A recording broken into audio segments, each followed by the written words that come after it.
శ్రీమాత్రే నమః. ఉపనిషత్ దర్శిని 114 చాందోగ్యోపనిషత్తు తర్వాయ భాగం చతుర్థ ప్రపాఠకం ప్రథమ ఖండం.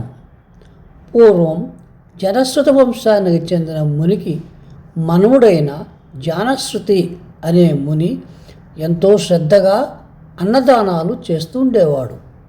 తాను దానం చేసిన అన్నమునే జనులు సర్వత్రా భుజింతురు గాక, అందరూ ఆకలి తీర్చుకొందురు గాక అనే సద్బుద్ధితో ఎన్నో ధర్మశాలలు అన్నసత్రాలు కట్టించాడు. ఒకరోజు 2 హంసలు అతని ఇంటిపై నుంచి ఎగిరిపోతూ ఇలా సంభాషించుకుంటున్నాయి.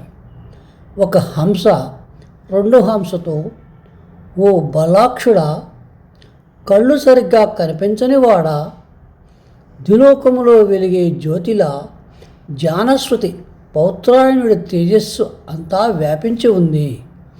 దాన్ని తాకొద్దు, అది నిన్ను కాల్చేస్తుంది, జాగ్రత్త అంది. 2వ హంస, ఓ అజ్ఞాని, ఈ జానశ్రుతమునిలో అంత గొప్పతనం ఏముంది? ఈ స్వల్పుని గురించి ఎందుకు ఘనంగా పొగుడుతావు? బండిర్వైకుని పొగిడినట్లు పొగుడుతున్నావేమిటి? ఈయన ఏమైనా రైక్కుడి కన్నా గొప్పవాడా ఏమిటి అంది. దానికి మొదటి హంస, ఓ బల్లాక్ష, బండి రైక్కుడెవరు? ఆయనకు అంతటి కీర్తి ఎలా లభించింది చెప్పు అని అడిగింది. దానికి బల్లాక్షుడిలా సమాధానమిచ్చాడు. జూదంలో ఎన్నో రకాలుంటాయి. వాటిలో కృత అనే ఆట ఒకటి ఉంది. ఆ ఆటలో గెలిచినవాడు మిగతా వారందరూ గెలిచిన అన్ని ఆటలను తాను గెలిచినట్టే అవుతుంది. అదేవిధంగా లోకంలో జనులంతా చేసే అన్ని రకాల పుణ్యాలు ఆ రైకుడినే చేరుతున్నాయి. ఎందుకంటే ఆ రైకుడు గొప్ప ఆత్మజ్ఞాని. ఈ రకంగా మాట్లాడుకుంటున్న హంసల సంభాషణ విన్న జనశ్రుతి తన రథసారథిని పిలిచి, ఓ సారథి, రైక్కుని పిలుచుకునిరా అని ఆజ్ఞాపించాడు. అతడే అందరికంటేనూ సుకృతాత్ముడు, జ్ఞానవంతుడు అయి ఉన్నాడు. రాజాజ్ఞ అనుసరించి రైకుడి కోసం ఎన్నో ప్రదేశాలు వెతికాడు. అతడికి రైకుడెక్కడా కనిపించలేదు. బ్రహ్మజ్ఞానులు ఎక్కడుంటారో అక్కడ వెతకమన్నాడు. చివరికి ఒక బండ కింద కూర్చొని మూగ గజ్జిని రుద్దుకుంటూ ఉన్న రైక్కుడిని కనుగొన్నాడు.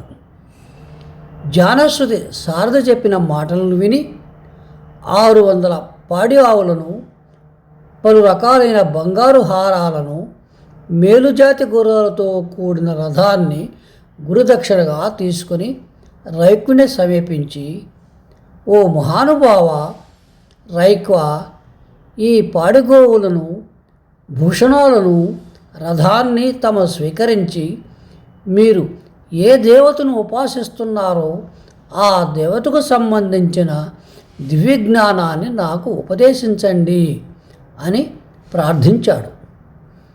అయితే రైకుడు కోపంగా వీటిని తీసుకొని పో అని తిరస్కరించాడు.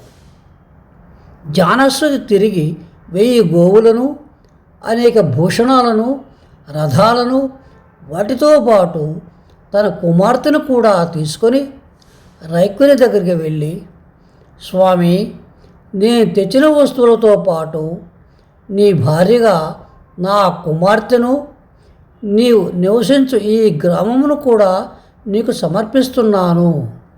దయచేసి వీటిని స్వీకరించి నాకు బ్రహ్మ విద్యను బోధించండి అని వేడుకున్నాడు. అప్పుడు రైక్కుడు జానశ్రుతి యొక్క కుమార్తె నిర్మలమైన ముఖమును చూచి ఆమెది విద్యాముఖమును గ్రహించి, ఈమె ద్వారా నీకు బ్రహ్మ విద్యోపదేశం చేస్తాను. మహావృషణ దేశంలోని నాకు దానం చేసిన ఈ గ్రామం ఇక ముందు రైక్వపర్వంగా పిలువబడుతుంది అని చెప్పాడు. రైక్కుడు ఆ గ్రామంలో నివసిస్తూ జానశ్రుతికి ఈ విధంగా బ్రహ్మ విద్యను ప్రబోధించాడు. రైక్కుడి యొక్క ఉపదేశాన్ని సంవర్గ విద్య అంటారు. వాయువు పంచభూతాలలోని ఇతర భూతాలను తనలో సంవర్గం అంటే చేర్చుకొని లయం చేసుకునే శక్తికి సంబంధించిన విద్య అని అర్థం. వచ్చే భాగంలో సంవర్గ విద్య గురించి తెలుసుకుందాం. సశేషం. శుభం భూయా.